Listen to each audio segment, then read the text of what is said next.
बिस्मिल्लाहिर्रहमानिर्रहीम। अस्सलाम वालेकुम नाजरीन, मैं हूं आपका मेज़बान अब्दुल जब्बार गुजर और आप देख रहे हैं मेरे साथ मेरा यूट्यूब और फेसबुक चैनल। मोहतरम नाजरीन, अरशद शरीफ साहब जो शहीद हो गए थे कीनिया में, आज उनको 42वां रोज़ है और चीफ जस्टिस ऑफ पाकिस्तान ने इसका अल्लाह अल्लाह करके सो मोटो नोटिस ले लिया।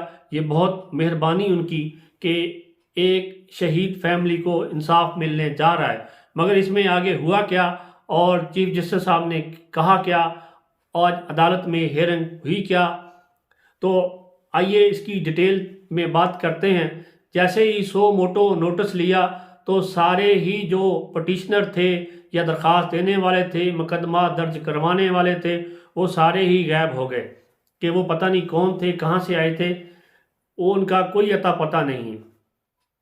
तो क्योंकि ये पोस्टमार्टम की रिपोर्ट जमा नहीं हुई थी, तो जज साहब ने जैसे ही अटार्नी जनरल से सवाल किया कि पोस्टमार्टम की रिपोर्ट किधर है, उन्होंने कहा जी वो तो हम वज़ीर दाखिला की इजाज़त के बाद हम देंगे।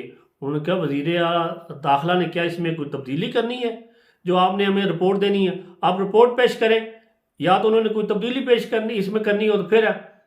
तो उनके अल्लाह ताला उनकी ज़िंदगी दराज करे, उमर अता बंदयाल साहब की, कि उन्होंने सो मोटो नोटिस लिया, एक शहीद फैमिली को इंसाफ दिलवाया और वो इंसाफ पूरा हो जाए। अल्लाह करे कि जिस तरह अब पुलिस रोड़े अटका रही है उसमें अब देखें जो कि FIR हुई थाना रमना इस्लामाबाद में, उसकी SHO साहब हैं, उसकी मदय्यत में ये FIR दर्ज हुई है। इसमें नामजद जो मुल्ज़मान हैं वो हैं वकार, खुरम और तारक वसी। ये 3 लोग इसमें नामजद हुए हैं, जबकि इसमें शामिल तफ्तीश तस्नीम हैदर शाह साहब को भी कर लेना चाहिए, जो उन्होंने जैसे भी इल्ज़ामात लगाए। अच्छा जी, अब बात करते हैं कि 42वें रोज़ बाद अल्लाह करे कुफर टूटा खुदा खुदा करके कि उनकी FIR आज इस्लामाबाद में दर्ज तो हो गई, मगर अरशद शरीफ साहब की वालदा ने जो कहा कि मैं तो उसकी वारिस हूँ और मेरी मदय्यत में ये मुकदमा दर्ज होना चाहिए।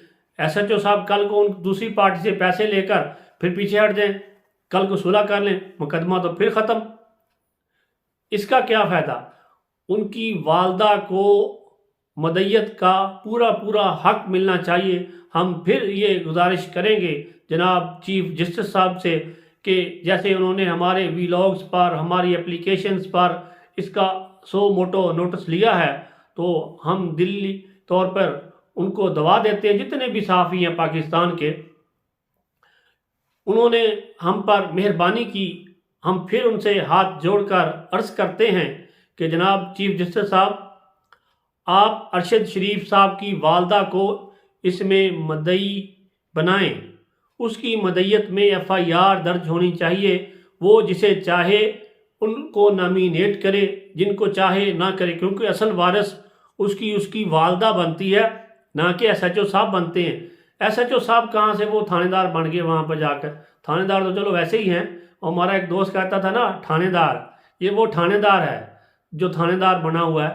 तो ये हुकूमत ने एक चक्कर चला के FIR तो दर्ज करवा दी, मगर वो अधूरी FIR है। पुलिस मदय्यत में क्या FIR हो सकती है? कल को जो महकमा किसी भी तरीके से आता है तो वो उसमें पता नहीं कब मुनहरफ हो जाए, कब वो कहे जी मैं तो नहीं जा सकता, मैं तो मेरी पोस्टिंग अब, मैं इस्लामाबाद में था अब मैं पंजाब में आ गया हूँ, या मैं अब DSP हो गया हूँ तो मैं गिलगित चला गया हूँ, या मैं कश्मीर चला गया हूँ, या मुझे DSP होने के बाद मैं वफाक में मेरी तैनाती होगी, मुझे मोटरवे में भेज दिया, मैं वहाँ हूँ, मैं आज हाज़िर नहीं हो सकता। ये सारी बातें ही दिल को नहीं लगती। तो मोहतरम नाज़रीन इकराम, हम आप सहाफ़ी बरादरी, और आज उन्होंने बहुत कहा कि सहाफ़ी अहम सतून है सहाफ़त मुल्क का, इसका ख्याल रखना चाहिए, इनके ख़िलाफ़ झूठे मुकदमात नहीं बनने चाहिए। अल्लाह ताला उनको लंबी ज़िंदगी अता करे, उमर अता बंदयाल साहब को, कि उन्होंने आज ये सो मोटो नोटिस लिया है। तो फिर हम ये कहेंगे कि उनकी वालदा को इसमें मदई बनाएं, उनकी मदय्यत में ये पर्चा शामिल होना चाहिए। کیونکہ وہ جو کہیں گی، وہ جو باتیں شیئر کریں گی، ان کو جو معلومات ہے وہ اس ایس ایچ او صاحب کے پاس نہیں. وہ جو باتیں ارشد شریف صاحب اپنی مسز، اپنے بچوں یا اپنی والدہ سے کرتا تھا، وہ کسی سے نہیں کرتا تھا. میں نے بے شمار ویلاگز کیے ہیں، یہاں نیچے پڑے ہوں گے، اگر آپ میرے چینلز پر جائیں گے تو آپ کو مل جائیں گے، کیونکہ انہوں نے اپنے تھریٹس ظاہر کیے ہوئے تھے. چلو وہ جیسے بھی ہے، ان کی والدہ کی مدعیت میں یہ پرچہ کٹنا چاہیے، نہ کہ یہ تھانے دار صاحب کی مدعیت میں پرچہ کٹ جائے اور اپنی مرضی کے نام وقار، خرم اور طارق وسیع کو اس میں شامل کر لیں. تو محترم ناظرین، مجھے دیجیے اجازت، اپنا رکھیے خیال، ملتے ہیں پھر کسی نئے ویلاگ کے ساتھ. تب تک کے لیے مجھے دیجیے اجازت. اگر پروگرام اچھا لگا ہو، ویڈیو اچھی لگی ہو، اس کو لائک اور سبسکرائب ضرور کیجیے گا. ملتے ہیں پھر کسی نئے پروگرام کے ساتھ. مجھے خدا حافظ.